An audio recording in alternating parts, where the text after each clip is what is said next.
I remember the day it started, April the 13th. It was supposed to be just another Monday. But then the snow came, thick, silent, and wrong. Like the sky had forgotten what season it was. By noon, we were stuck inside the school. No signal, no way out, and by nightfall, our teacher was gone. People say the land beneath Arlena Falls High is cursed, that something ancient is buried under the gym floor. We used to laugh about it until the whispers started, until the lights flickered, until something began scratching at the windows from the inside. I'm not telling this story for attention. I'm telling it because whatever it is, it's still here and it knows my name. 5:58 a.m. There is an unexpected turn in the weather this morning, say our local meteorologists. Instead of seeing a warm day, we are getting a snowstorm that sources are saying could turn into the storm of the century. Dad turned off the radio, grumpy as hell this early in the morning. It's always the storm of the century with these guys, he muttered, tapping his fingers on the worn steering wheel. His wedding ring clicked against the aged leather. I looked away from it before I could start thinking about Mom. We got along fine, Dad and me, even with Mom gone. Drives like this, going to school before anyone else got there, was my favorite. It was a quiet time we shared before the cancer finally took her. And even though at home we felt her absence like a goddamn cavern swallowing us whole, here, in his old pickup, things were fine. We were okay. He had work over at the factory, always did, so I always got dropped off to school hours before anyone got there. Teachers got used to seeing me there by myself, doing homework, reading a book, or since my parents scrounged up enough to get my cell phone, playing games that didn't eat up any of my precious data. Today was no different. The parking lots were empty when we pulled up to the school. I appreciated my silence. It was a good time to think. Call me pretentious, but I don't think enough people spend time thinking on their own. Enough time to process. When I opened the truck door, it was a biting, awful cold, cutting straight through the jacket I had on. Dad took off his scarf and tossed it over to me. I was too old now, too close to being a man, for him to wrap me up in it the way he used to. I looked up into the dark sky, clouds rolling in like tidal waves, and saw the flecks of snow beginning to fall. Dad grunted and started up the truck again, sputtering to life, the only thing in the empty parking lot. Looks like it'll be a rough day today, son. Try to stay warm. 2:37 p.m. It was 6th period English when we got the announcement. Flickering over the intercom, Ms. Mella stopped her lecture on Lord of the Flies to listen. Due to the amount of snowfall, we are going to stay on campus until the snowplows can reach this side of town, the principal droned. Your parents have been informed that you will be with us until you can safely be picked up.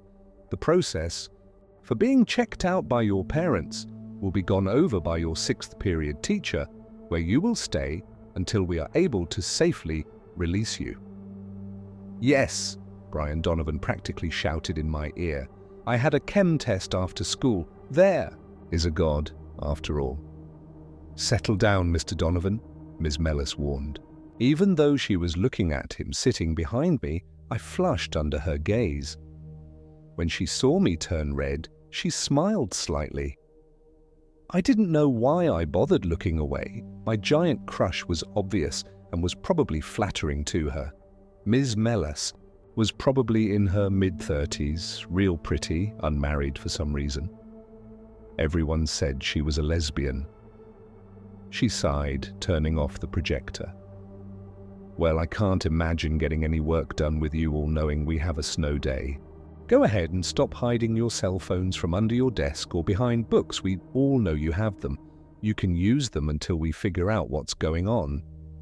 Everyone laughed and cheered, putting away their books and binders. Some people didn't play on their phones, just talking about how great it was to get some time off to relax. There was half an hour left in class and she basically just let us go. It was awesome.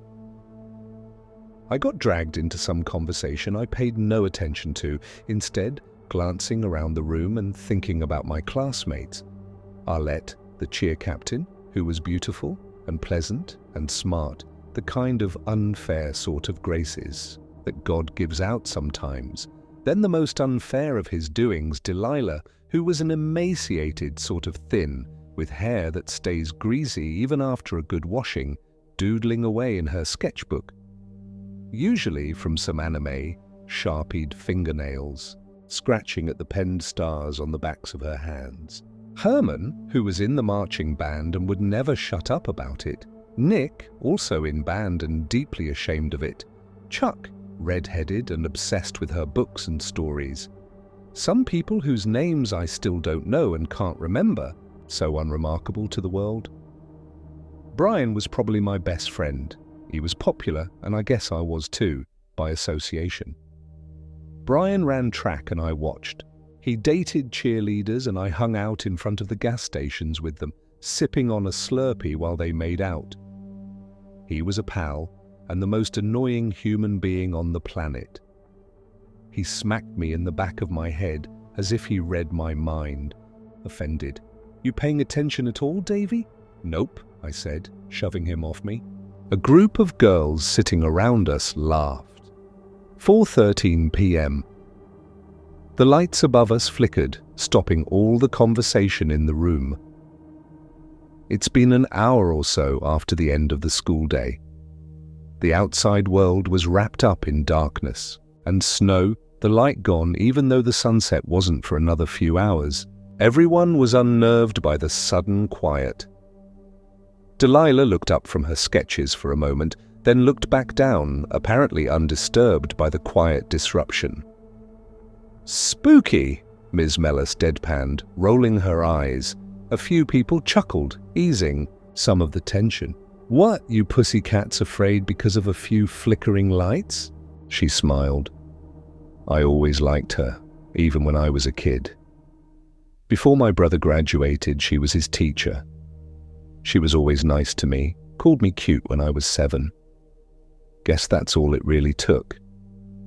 "We're not supposed to be here this late, you know," Chuck said in a hushed voice. Everyone turned to look at her. "Nobody is supposed to be here after hours." "Why not?" Brian asked, obnoxious as ever. "Because of the witch, dumbass," she snapped. "The one who lives in our school." Brian paused for a second. "That is the dumbest fucking thing I've ever heard." "Language, Mr. Donovan." "He's right, though," Arlette interjected. "What do you mean, a witch that lives in our school? That's insane." Chuck shook her head. "No, really, it's true. I read it in the library once about the history of the school. It used to be an unholy place that witches worshipped and practiced dark magic. They used to perform sacrifices right here, where the school is today. I suppose if you want to tell scary stories to pass the time, I'm fine with that," Ms. Mellis said, checking her watch. "I'm going to see what's going on with the other teachers. The phones aren't working, probably because it's after hours. I'll let you guys know what's happening in a bit." She left the classroom, leaving the door slightly ajar in case something happens. Everyone automatically moved their chairs in a circle to listen to Chuck. She was a weirdo, but always told the best stories. With our phones running low on power, from playing on them for the past few hours, it was the closest thing to entertainment we could get. The only person who didn't scoot over was Delilah, still drawing away. It was creepy. She was creepy. The lights flickered overhead again, and Arlette drew closer to me. Brian wagged his eyebrows at me, and I threw an eraser at his head. Chuck cleared her throat. "I found it in the very back of the library when I was a freshman, tucked away on the shelf like nobody wanted me to find it. It was about the history of the school and the land before it was built. It was old and falling apart, like if I sneezed, the whole thing would fall apart into dust. I was really careful when I started reading it. It turns out that there was a colony here back in the 1700s. It was quiet and good, all God-fearing people, and they prayed every day that the winter would be kind and that the snow would not come. But it came every year, wiping out crops, killing livestock, and oftentimes taking the lives of the colonists. Still they prayed. After years of things happening, the town elders started to wonder, why was this happening? Even after they prayed to their God? Because they touched themselves at night? Brian snickered.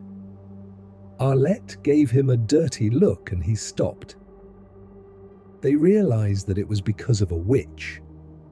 She lived in the town, a young lady that they suddenly realized had always been there, even as generations passed.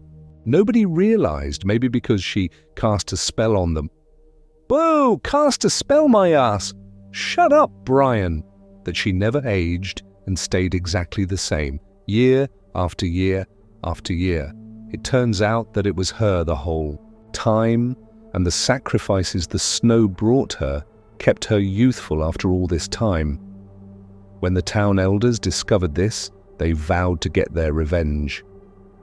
The lights dimmed, then glowed brightly again. Arlette grabbed my arm, squeezing tight.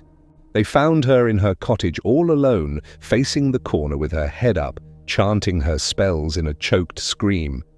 The snow had already begun falling when the elders grabbed her and dragged her out into the town centre. She was still chanting, eyes rolled up into the back of her head. The town chief ordered a fire be built so they can burn the witch, but they couldn't get it kindled with the snow falling so thickly. He tried to tie her hands together, but it was so cold that his fingers would not cooperate. So instead, he took the blacksmith's hammer and nailed her hands to the hanging post. There was no blood. There was never any blood. Witches don't bleed. He ripped out her tongue so that he could stop the snowfall, save his town, but she continued to scream. He slit her throat, and whatever breath was left in her body exhaled the last of her spell, and the town was blanketed in white, lost until... It thawed that spring. New settlers found the entire town, melted out and gone rotten in the sun, but they never found the witch. The nails were there in the hanging post, but she was gone. I didn't realize I was digging my nails into my palm until the pain came slow, like a realization. I let go and shook my hands, deep indents in my skin. Arlette did not let go of me. So the new settlers built Arlena Falls here and Arlena Falls High School. Every year we get major snowfall as the witch tries to find her next sacrifice. Kids kept disappearing or getting into fatal accidents as the years went by, which is why we're not allowed to stay here late at night.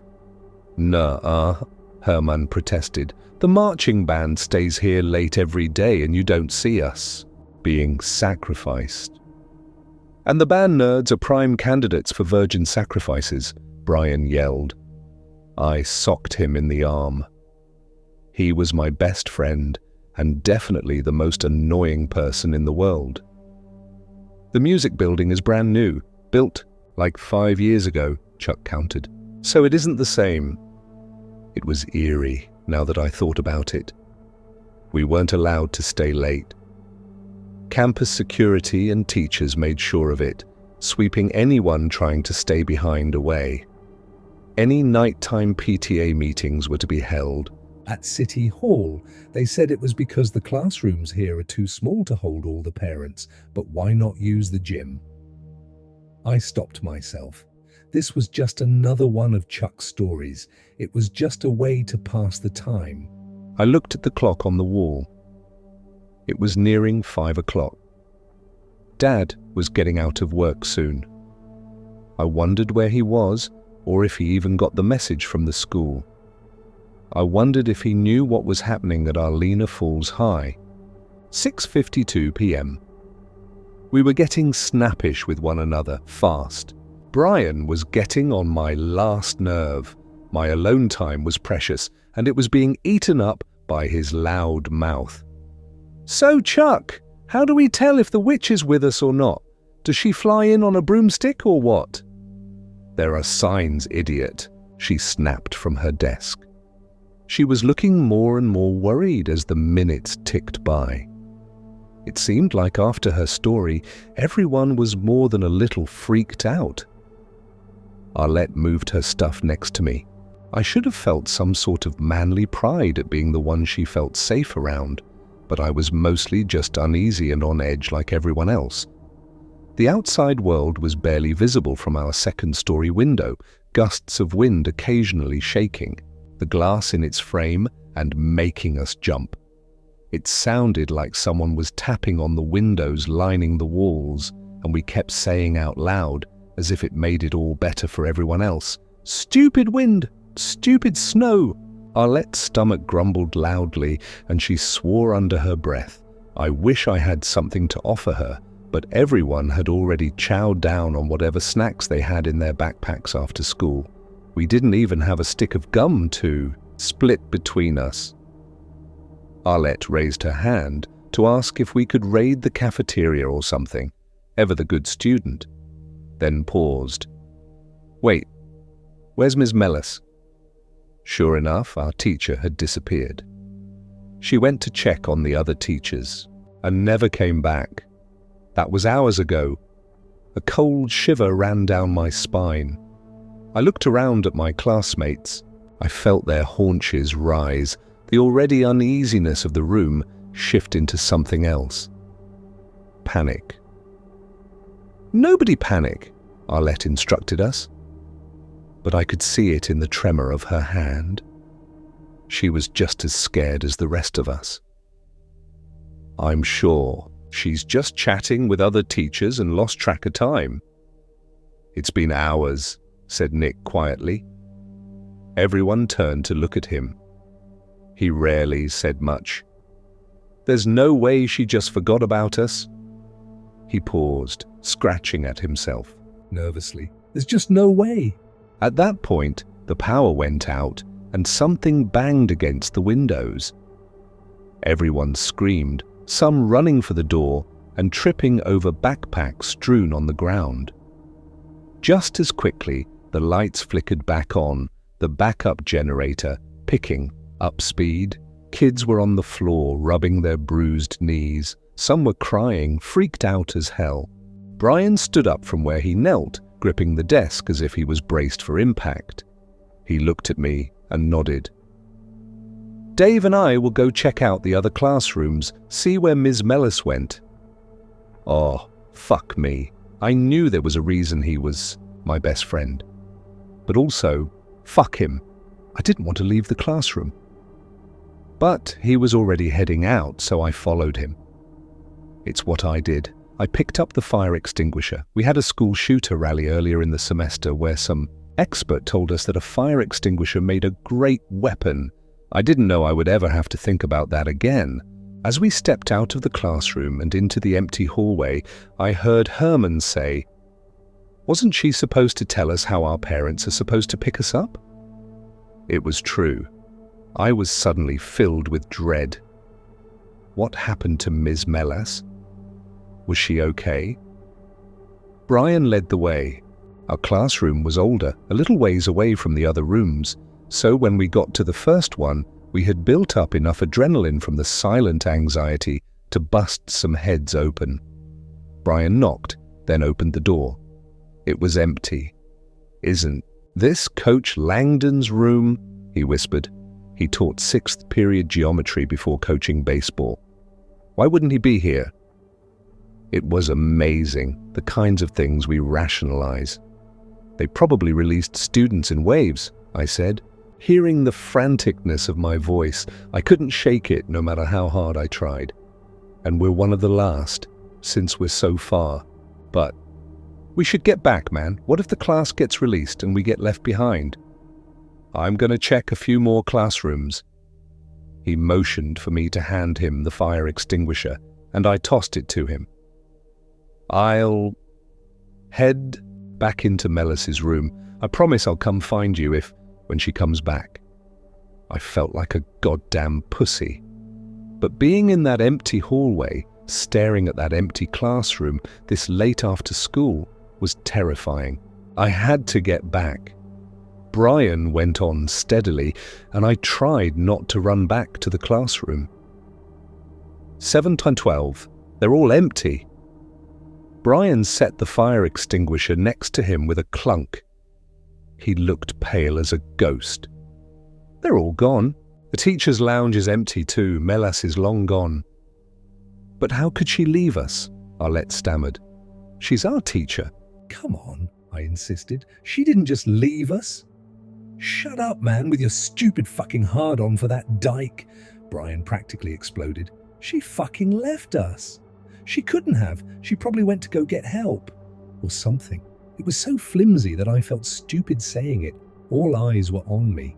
She wouldn't have just left us like this. Not willingly. Not willingly, Chuck repeated. Her eyes got huge, like saucers. Not willingly? She burst into tears. Everyone stared at her. It was just a story.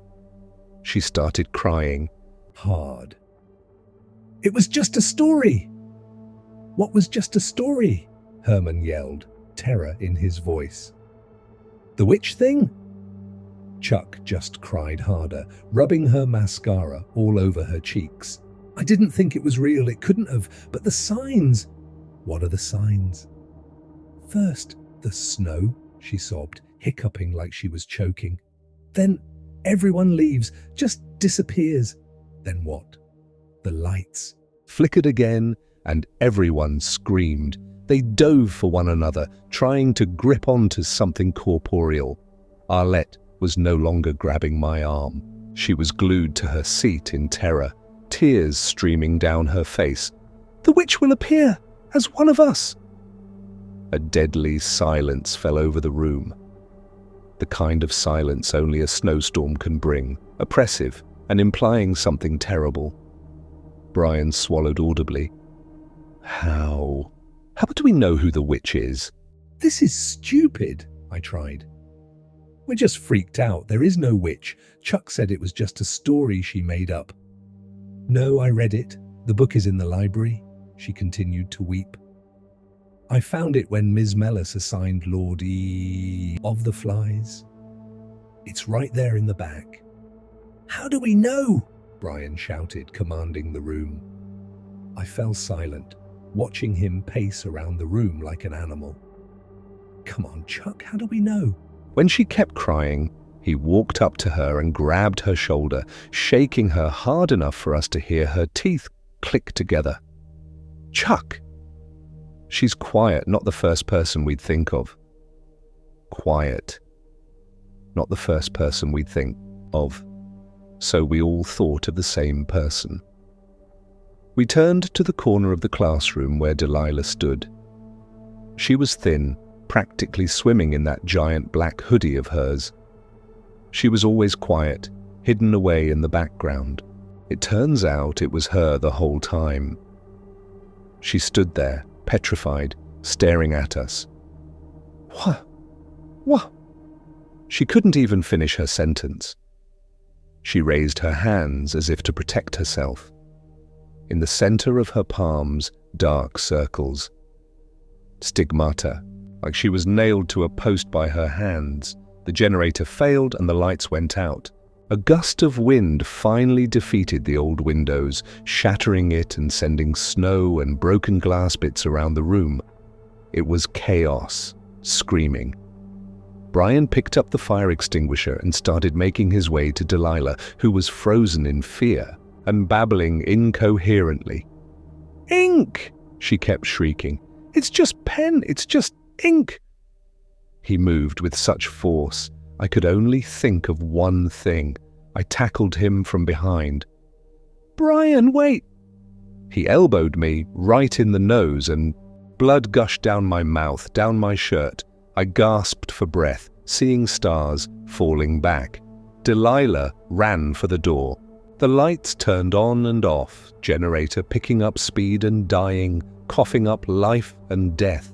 Everyone chased after her, picking up yardsticks or pencils or pens, hollering and yelling, sounding like war cries. Arlette helped me up, and we ran. After them. I was so dizzy, woozy. I heard Delilah screaming and crying for help as she pounded down the stairs, everyone running after her. The doors at the front of the school burst open and she collapsed into a snow pile, running for her life. But everyone was so much faster. Everyone was just so much faster. 9:21 p.m. When the ambulance and fire trucks and police finally arrived, we were half frozen to death. They asked, even later on, why we didn't just go back inside. They didn't understand. We couldn't go back inside. The blood outside the school mixed in with the fresh snow like a dropped Coke Slurpee, browning in the bitterly cold air. The paramedics did their best to scrape up what they could to take back with them. The police stood around, shocked and unsure of what to do. This kind of thing just didn't happen at Arlena Falls. They led Brian away, who was silent and flecked with blood and bits. Chuck kept whispering, "Witches don't bleed, witches don't bleed." We were all taken to the police station and then released to our parents. Dad didn't say a word about my bandaged nose or my black eye, or my choked crying all the way home. I thought about Mom, the emptiness that she left behind. I thought I was going to die right there in the mudroom of our home, gasping for breath. Dad held me like I was a kid again. It didn't make anything right again. Accident at Arlena Falls High School leads to fatality by Selena Lamb. When the storm of the century hit Arlena Falls, a greater tragedy occurred when a student, Delilah Chapman, was killed in an accident in the school's courtyard. Sources say that the student in question was well liked by her classmates and was considered a good friend. They say the straight-A student was quiet and never caused any trouble, and was a valued member of the school population. The accident occurred when students were left behind when the school lifted their snow day lockdown. In a strange occurrence, students did not check their cell phones to see that lockdown was finished and that they were free to go. School officials say that the teacher of the students left behind, Ms. Helena Mellis, is currently on paid administrative leave while the district investigates. Ms. Mellis has been a member of the school's faculty for 37 years. Flowers and condolences can be sent to surviving members of the Chapman family, her parents, John and Sylvia, at 4237 Rockwell Drive.